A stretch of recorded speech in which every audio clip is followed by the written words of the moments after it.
I got a very touching email a couple of days ago from a secondary school teacher. And I'm going to read it out to you, and then I'm going to give you some pieces of, well, experience and advice based upon it. Dear Alpesh Patel, I'm writing to you as a secondary school teacher of economics and mathematics who formerly worked in finance. The older pupils are running investment lessons for the younger pupils to help them understand about financial literacy. One problem which we face is helping all young people engage in financial planning and speculation responsibly so that their purchasing of financial assets does not lead to a deterioration of their mental health, gambling, and addiction. We were wondering if you would be willing to speak for 1 or 2 minutes on the dangers of speculating and red flags to watch out for and how to do it safely. It would be very helpful if this was targeted at younger participants, if you might be willing to post a short video on your YouTube channel. I hope this request aligns with your vision and values. One of my very close friends has experienced a meaningful improvement in his mental health from adopting your framework. My own experience was, most recently, as the EMEA head of in business risk at, and I'm not going to mention where, otherwise people would know who the individual is. I don't think that's fair. We would really appreciate your help and currently arrange virtual talks with a number of local schools with speakers across from many disciplines. Any help you could offer would also align with the government requirement to teach personal, social, and health education to all pupils in the UK. Absolutely more than happy to do this, and I hope this will be shared widely amongst other schools as well. Because I started investing when I was 12 years old, so I was very much at school, and the reason I did it is because I wanted to try and improve, well, my family's financial situation. You might argue you're somewhat naive at 12 and overambitious, so be it. Let's talk about those issues of responsibility, addiction, and gambling. At the moment, if you look on TikTok or the internet, you see stories of people, thanks to crypto, bragging about how much they've made. Okay, so it makes young people think, well, listen, mate, I'm not going to take your boring advice about pensions and saving for the future and how much I could have when I retire in 50 years' time. My generation wants our money now, and we can get it. And old people like you, Mr. Patel, are stopping us from getting it. Well, not so. Okay. And then you've got a whole bunch of people. And by the way, it's always a different thing at different times. Today it's crypto. 10 years ago, it was spread betting and CFDs. Same story. Look how I made millions. And 10 years before that, it was penny shares and so on. So trust me, every generation has its sort of magic wand. And of course, every Saturday on TV, you see the lottery and you see somebody say, oh, look, I won 14 million. Does that make you all want to do it? Well, that's quick money. Go away and go do the lottery. Same thing, you know, big gains, minuscule probability. So the first thing I want to say about this whole gambling issue that happens and differentiate it from investing is this.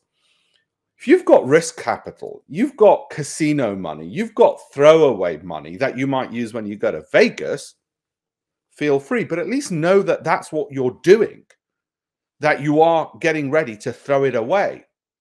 And let me give you the other extreme of what happens when somebody does that. I was asked several years ago to be an expert witness in a court case where a man was being prosecuted because through trading, he had made himself bankrupt. And you might not know this, but it's a criminal offense to become bankrupt recklessly. So the court had asked me as an expert witness, did this man actually have a strategy which just happened to go wrong, or was he being reckless? If he was being reckless and went bankrupt, then that's a criminal offense, and he could well have gone to prison. Got it? And you might say, oh, but stop trying to, you're boring. Stop trying to scare us with that extreme. Mental health, addiction, gambling. Okay, I've lost a little bit. I'm going to try and make it back from that. Those books you see over my shoulder, the very first one was called Mind of a Trader. My very first book published by the Financial Times. It wasn't called How to Make Lots of Money Trading. It wasn't called Get Rich Quick Trading. It was about mind, the psychology. So I'm afraid it is linked. And we're realizing more and more our financial well-being is linked to our mental health. There are statistics out there, thanks to a broker called Brewin Dolphin, I'm not affiliated to them, who said the number of people who now have sleepless nights because of financial concerns. And you might say, well, Arpa, surely then the answer is to gamble and speculate. No, if you want to gamble and speculate, go to Ladbrokes. At least you'll know I'm gambling and speculating. The stock market's not the place to do it. Crypto's not the place to do it. Now, I've done experiments where I randomly picked some crypto coins. And lo and behold, some of them went up, some of them went down. But it was with risk capital I could throw away. If you've got my kind of money to throw away, good luck to you. I suspect if you're at school, you don't. What will hold you in far, far, far better stead, as it did me, and I'm a hedge fund manager now, is learning, well, actually, let's get rid of the trading and the gambling part. Let's look at what actually is investing, what makes a good company and a good business. And the great thing about that education is, as Bill Ackman, the multi-billion-dollar hedge fund manager, said, is you'll learn business. So whether you're going to business yourself or you're working for an employer, you'll be more valuable because you'll understand business. And you're going to do one or two things. You're going to work for an employer or you're going to be in business yourself. And more importantly, it'll teach you how to be a better investor, make more of your pensions. So you'll learn about valuation, cash flow, profitability, sales growth. Okay, those kind of things you hear about occasionally on Dragon's Den and laugh at the people because they haven't even worked it out how to do it properly. Right? Those things will be invaluable. And then you might say, well, okay, Alpesh, fine. Isn't all investing speculative and gambling? Well, yeah, compared to a bank account, all investing is risky. All investing is risky, full stop. A bank account is safe.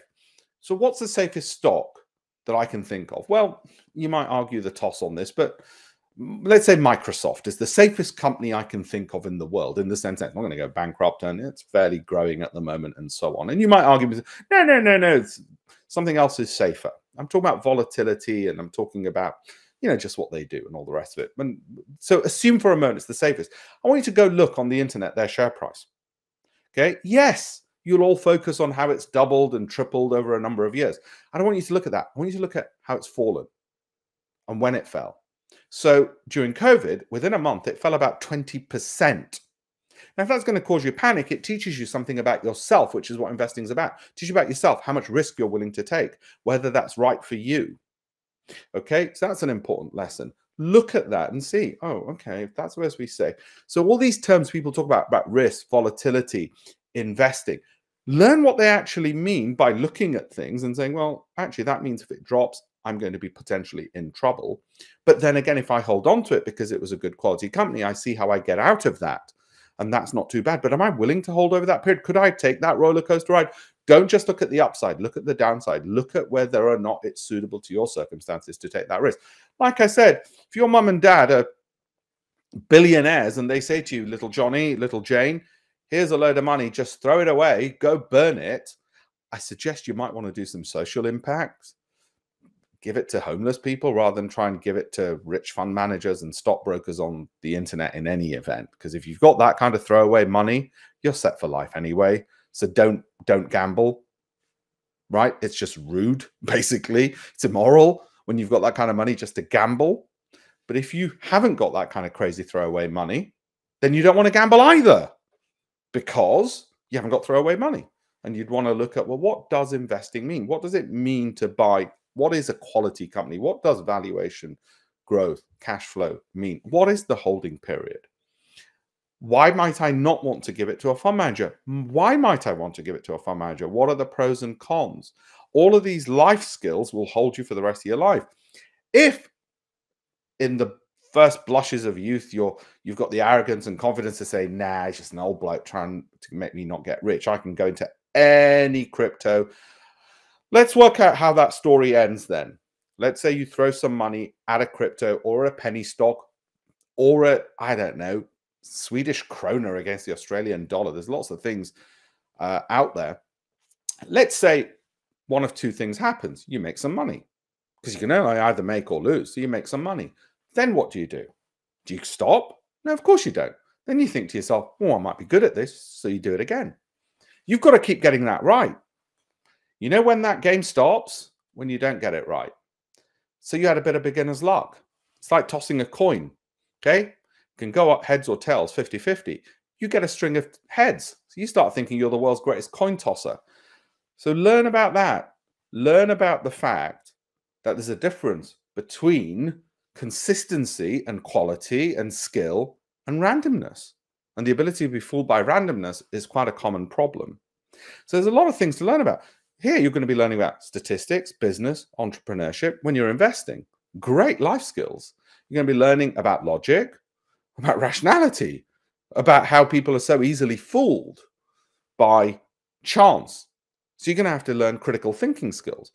All amazing, all from looking at what it is to invest. So I'm all for financial literacy because people so often get it wrong and it costs them money.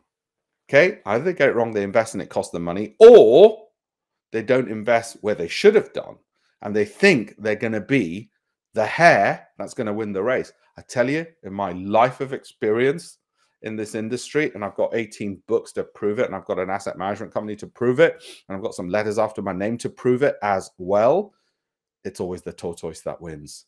The hare looks like they're getting ahead, the sexy, thing moving ahead, giving those great returns, and they love bragging about it. So don't forget, hares are loud, right? It's the quiet tortoise that ends up winning over the long term. That just put a little bit away, went into what people thought were boring companies. They just made it. Yeah, you'll hear about the lottery winner on a Saturday night on BBC TV as they talk about the next person who's won 14 million to try and get you to play the lottery. Of course you will. Of course you'll keep hearing about that. Don't be fooled. If everybody could make money playing the lottery, everybody would be playing the lottery and have got rich by now. Doesn't happen, does it? Do you know any lottery winners? I don't. They've been doing it for about 25 years. You would have thought. Same with crypto. Okay, there's a lot of people talking and bragging about a lot of stuff that aren't actually making it. Anyway, hopefully some of that was very, very useful. And to all of you, bottom line, listen, play the sensible long game. The world needs more people who can add value rather than ones who just want to speculate and be risky gamblers and are dangerous to themselves and eventually to society. Okay, thank you very much.